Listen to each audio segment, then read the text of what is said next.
Good morning. With me here today, I have our great Secretary of Education, Linda McMahon, Representative Laurel Libby of the Maine State House, Linnea Saltz of IWF Women's Sports Advocate, Stephanie Turner, a fencer, Zoe Hutchison, a Maine athlete, Cassidy Carlisle, a Maine athlete, and my dear friend, you all know, Riley Gaines, who has been a champion on this issue for women. Today, the Department of Justice is announcing a civil lawsuit against the Maine Department of Education. The state of Maine is discriminating against women by failing to protect women in women's sports. Pretty basic stuff. This is a violation of Title IX. The Department of Justice will not sit by when women are discriminated against in sports. This is about sports. This is also about these young women's personal safety. I've met many of these women throughout the past weeks and months, and what they have been through is horrific. We have exhausted every other remedy. We tried to get Maine to comply. We don't like standing up here and filing lawsuits. We want to get states to comply with us. That's what this is about. We have repeatedly notified Maine of its infractions and urged them to remedy the situation to protect women. We've stripped grants from Maine through other departments, and we are going to continue to fight for women. Let me give you some examples. Let me give you a timeline. This timeline, I think, is pretty important. So in February 2024, these are just a few examples. A biological boy started competing in women's ski races and cross-country races in Maine.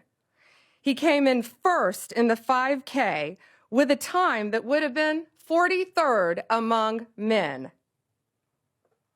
In February 2025, a biological boy won first place in the pole vaulting competition in Maine's indoor track and field meet. He beat every other girl by a significant margin. That qualified him for regional championships. That took a spot away from a young woman in women's sports. Shame on him. February 21st, 2025, President Trump has the governors at the White House. President Trump has the exchange with Janet Mills. He asked her about the issue. Her response, "We'll see you in court." Well, we still didn't sue. HHS and the Department of Ed opened investigations in an attempt to get them to comply. They both found violations. And in March, Maine refused to comply. I want to read you this letter.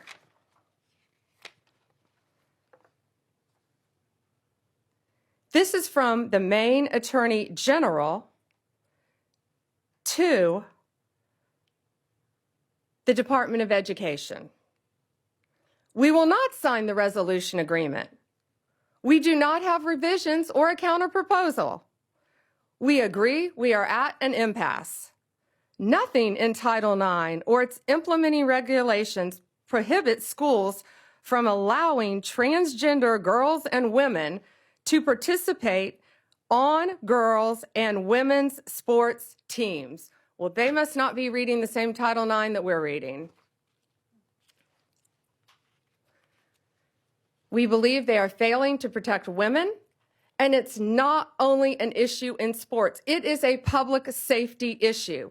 These boys are allowed to go in women's restrooms. They are allowed to go in the women's dressing rooms and get fully naked and change in biological boys and change clothes in front of these young women. Maine's leadership has refused to comply at every turn. So now we have no other choice. We are taking them to court. What we are seeking an injunction to get them to stop this, stop what they're doing. That's pretty simple. And we are seeking to have the titles returned to the young women who rightfully won these sports. And we are also considering whether to retroactively pull all the funding that they have received for not complying in the past. And I am so proud of these brave young women standing behind me. I see and lots of parents in the front too, and I've met you. Thank you to the parents for supporting your daughters and telling them it's okay to fight back and stand up for what they believe in. Some of these young women have endured vicious injuries too as a result of boys playing in their sports. It's my honor now to introduce to you our Secretary of Education, Linda McMahon.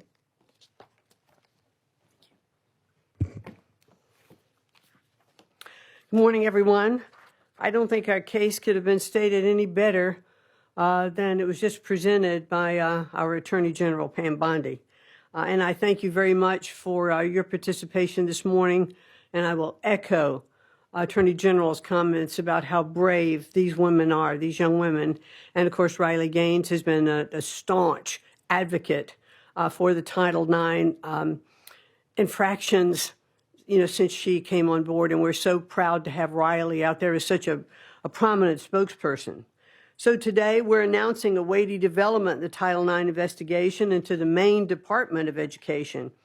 We, the Department of Education, analyzed Maine's Education Department for compliance with Title IX of the Education Amendments of 1972, which prohibits sex-based discrimination in any school or education program that receives federal funding.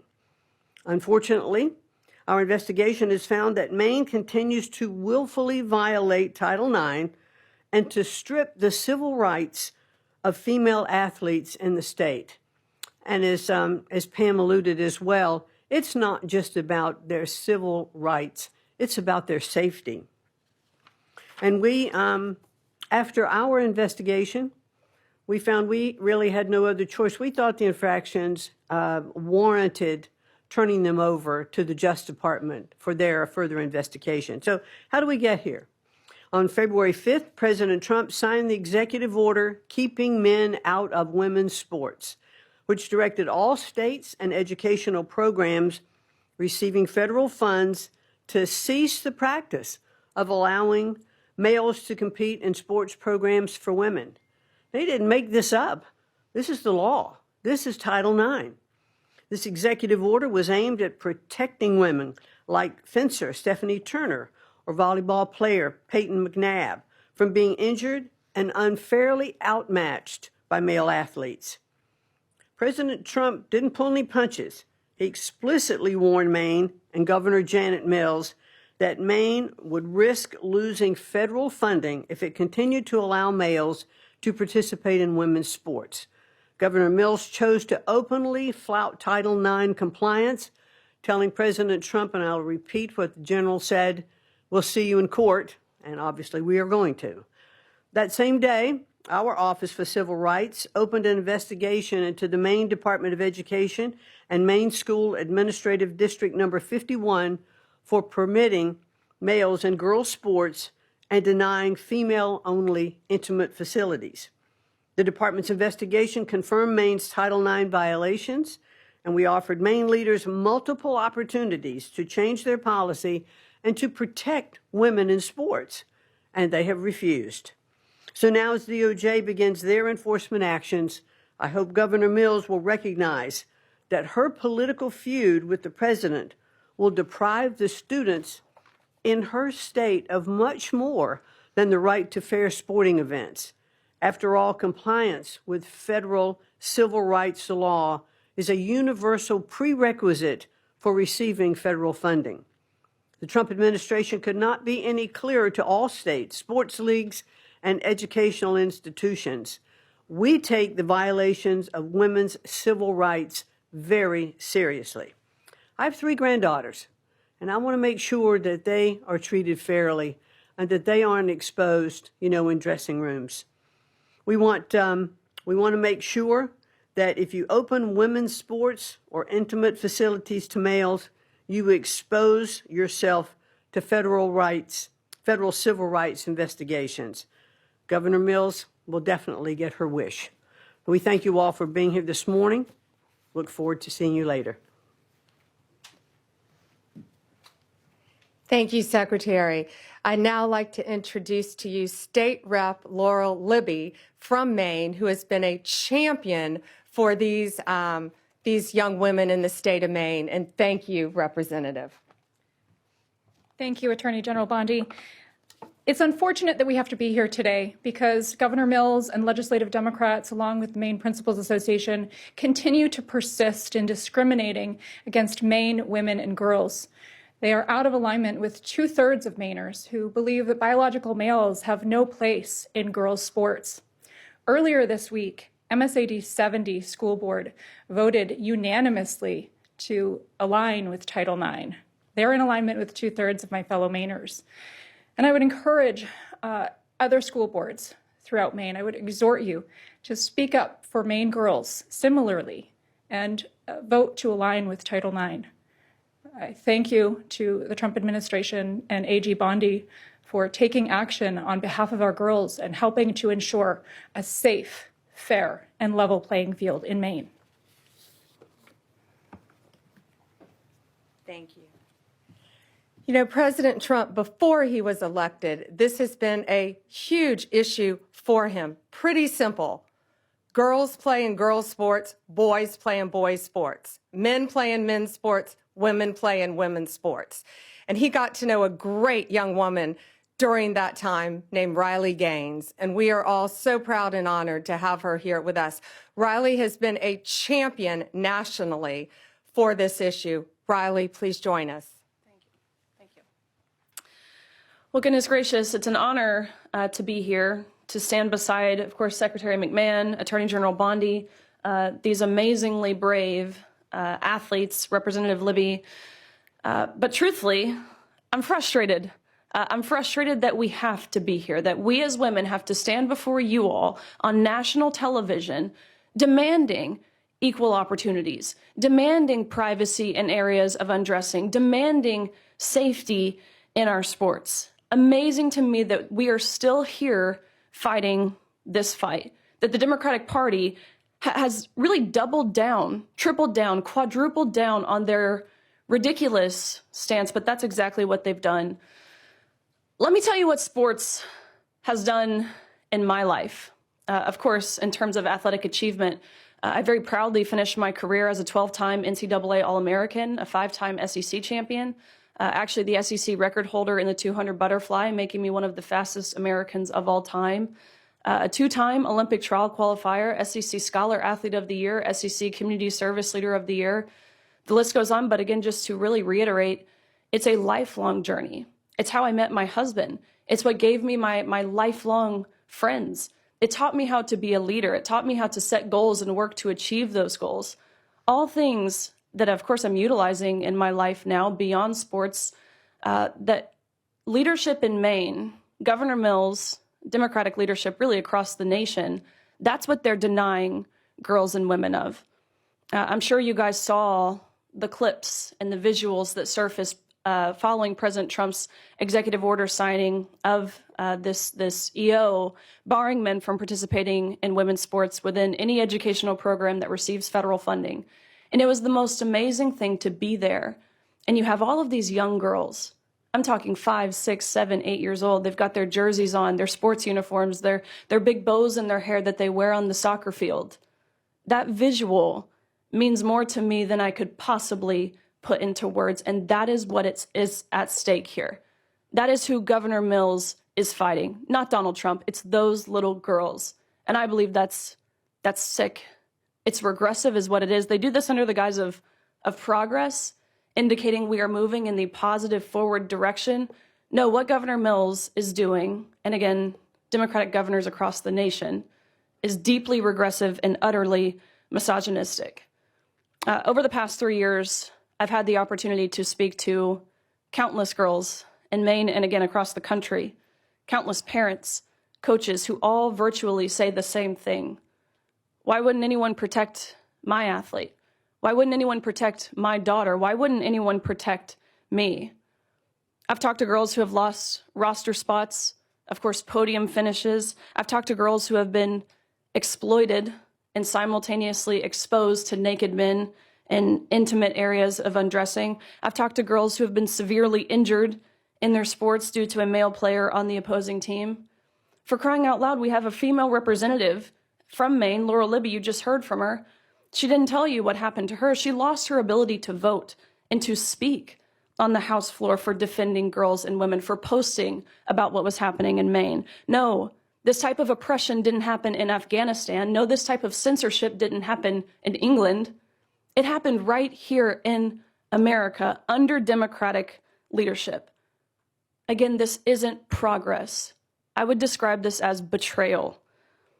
Let this be a notice, these actions that we have seen put forward today by the Department of Justice, by the Department of Education, to all other states who are not willing to comply with federal law, that federal law being Title IX, which is very clear in how it was originally implemented, or at least it should be. We never knew we had to define this word sex until these both elected and unelected bureaucrats started to go through the back door and reinterpret this word to mean what they want it to mean. Originally implemented in 1972, it was only 37 words, very brief. Ultimately, of course, preventing sex-based discrimination. Let this be a notice. California, Minnesota, the likes thereof. If you do not comply with federal law, you do not get to reap the benefits of complying with federal law. Of course, one of those benefits being receiving federal funds. Women are protected and recognized under federal law, again, that law being Title IX. The U.S. government under President Trump, including the Department of Justice, including the Department of Education, will not stand by and ignore when the federally protected rights of women and girls are being violated. Again, that encounter between Governor Mills and President Trump went viral for really all of the right reasons. I think she thought she had this mic drop moment when she said, "I'll see you in court." Guess what? You will, because President Trump is a man of his promises. That was his campaign slogan. That's what we've seen delivered. Promises made, promises kept. This is another one. People, the American people, girls, women, boys, men, old, young, white, black, gay, straight, none of those identity factors matter. We want transparency. And we want accountability. Again, we voted overwhelmingly in favor of that on November 5th. And accountability is back in the White House. So I stand before you all today, and I thank you, again, Secretary McMahon, Attorney General Bondi. I thank you on behalf of course, myself, but I think more importantly, my younger sister, of all the women and girls who have dreams, like I did when I was young, to achieve, to succeed in my sport and beyond. So thank you. Riley, thank you. And Zoe would now like to say something. Tell us about your sport too, Zoe. So I compete in soccer and indoor track and outdoor track.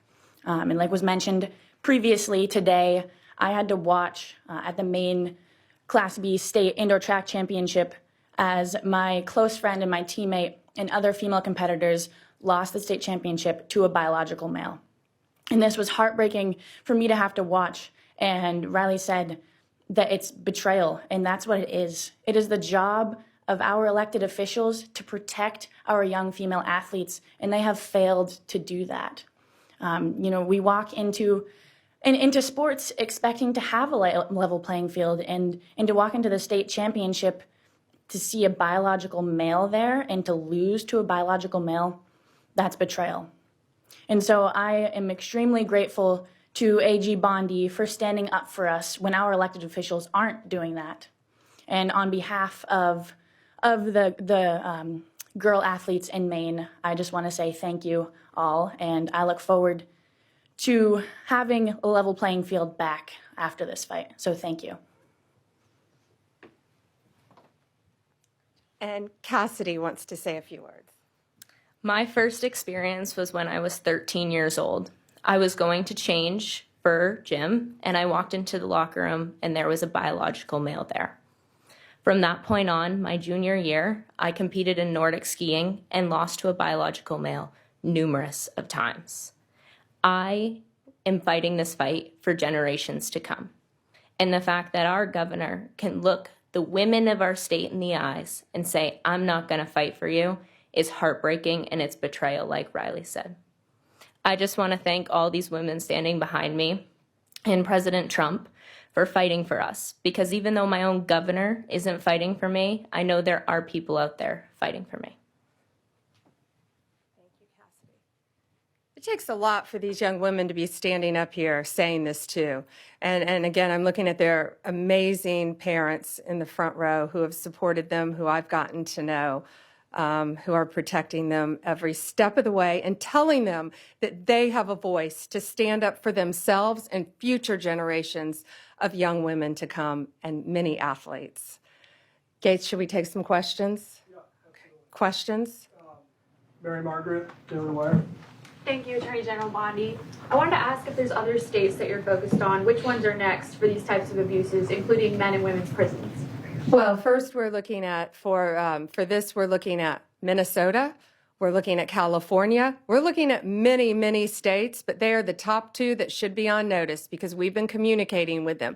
And just like Maine, we're not going out there. We don't want to be suing people. We want them to comply with the law. And that's what we're doing. We have given them opportunity, Maine, an opportunity over and over again. The Department of Education, HHS, they went and sat down with them in person, multiple meetings, and got nowhere. So now this is where we are because they refuse to protect young women in their state. So yes, Minnesota, California, multiple states. As far as prisons, had nothing to do with Title IX. We took away funding from Maine as well. We decided to go a different direction in our grants, because we saw one reason they allowed a 6'1", 245 giant man who had violently, no murders, nice, but he had violently murdered his parents with a knife and the family dog, serving life in prison, and he chose to identify as a woman. So guess where he's being housed? In a female prison in Maine. So therefore, my office, we don't want to give any more money to the Department of Corrections in Maine if that's how they're going to act. We're going a different direction in our funding. Sadie with the Journal. Hi there. So Maine's governor yesterday said there were maybe at most 2 trans athletes in Maine schools right now. I just was hoping you could talk a little bit about the sort of amount of federal resources that you're putting into this and why that's worth it given the small impact in Maine. And I have a second off-topic question, too. Given that it has some of the same elements as the fire bombings of Tesla dealerships that you've charged federally and called domestic terrorism, I'm wondering if you would say the arson at Pennsylvania Governor Josh Shapiro's house would also be domestic terrorism and something you would investigate federally, and if not, what constitutes domestic terrorism? Okay, so first the on-topic question about the, I haven't heard Janet Mills' comment. Governor Mills said it's only a couple trans athletes. Well, I think those are boys who identify as girls wanting to beat girls in girls' sports. Well, if one young woman is in jeopardy, one, that's enough for us to be standing up here. One, no boy will be undressing in a girl's locker room. No boy will be walking in a woman's restroom. And no boy, when we're finished with this, will be beating young girls in sports. These young women have, many of them have trained, what, since you were in elementary school for your sport? Riley, when did you start swimming? 4 years old. They have trained their entire lives. Some of them have lost scholarships. They have lost regionals. They have lost state because of boys. I don't care if it's 1. I don't care if it's 2. I don't care if it's 100. It's going to stop, and it's going to stop in every single state. Tesla. You ask about, yes, Tesla. You ask about, so I spoke to Governor Shapiro. I think you're referring to his governor's mansion. I spoke to him. It is absolutely horrific what happened to him. Kash Patel also spoke to him. We have been praying for Josh, for his family. those photos, it was horrible. I firmly believe they wanted to kill him. The defendant allegedly said he was going to use a hammer if he could have gotten to the governor. I've known the governor many, many years. It is horrible. And yes, we are working with state authorities to do, it's now a pending investigation, anything we can to help convict the person that did this and keep them behind bars as long as possible. David? Two questions, one on topic and one off topic. I'll start with the on topic. Minnesota and California, you mentioned you're looking at them. Are there active investigations into those states? Are there conversations? In which state do you expect to be next based on those conversations? Both. We have reached out to them. We have sent them letters. We're in the same posture we were in the beginning here with Maine. So let's see what they do. Let's hope they comply. Again, we don't want to sue anyone. We just want you to comply with federal law and protect girls, period. But yes, we are fully prepared to sue them and others that we will be looking at as well. And then my off topic, big topic over the past few weeks, Kilmar Abrego Garcia in Maryland. He's in a prison now in El Salvador. He was sent there. You insist, the president, everybody in the administration insists that he is MS-13. It appears that there's not going to be any sort of trial. He's not going to come back. DHS said he would be arrested and redeported if he comes back.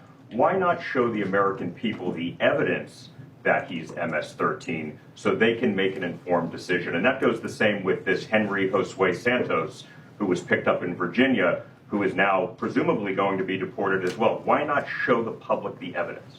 Well, he is an illegal alien who has been living illegally in our country from El Salvador.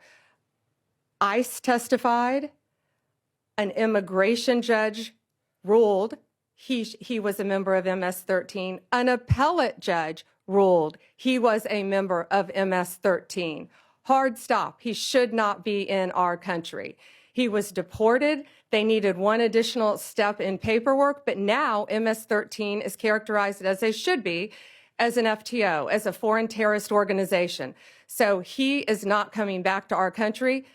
President Bukele said he was not sending him back. That's the end of the story. If he wanted to send him back, we would give him a plane ride back. There was no situation ever where he was going to stay in this country. None. He would have come back, had one extra step of paperwork, and gone back again. But he's from El Salvador, he's in El Salvador, and that's where the president plans on keeping him. But the evidence, we're not going to see the evidence. We have the transcripts from the court hearings. I'll be glad to give you the court hearings from 2019, what we have, sure, with the rulings from the judges, gladly. All right, last one, Reagan. Reagan Reese, Daily Caller. Madam Attorney General, there's a Maine school board, MSA D number 70, which voted unanimously on Monday to defy the governor and to comply with Title IX. With the action you're taking today, will it be possible to exempt schools that comply from any future punishment? Yes. And I think that was very brave and bold of that school board. We just saw that as well. The question was one school board in Maine voted to comply. And again, that's all we wanted was compliance. So yes, we will not be going after them, looking at them in this lawsuit because they are complying and they're protecting women in women's sports. Thank you guys. Thank you.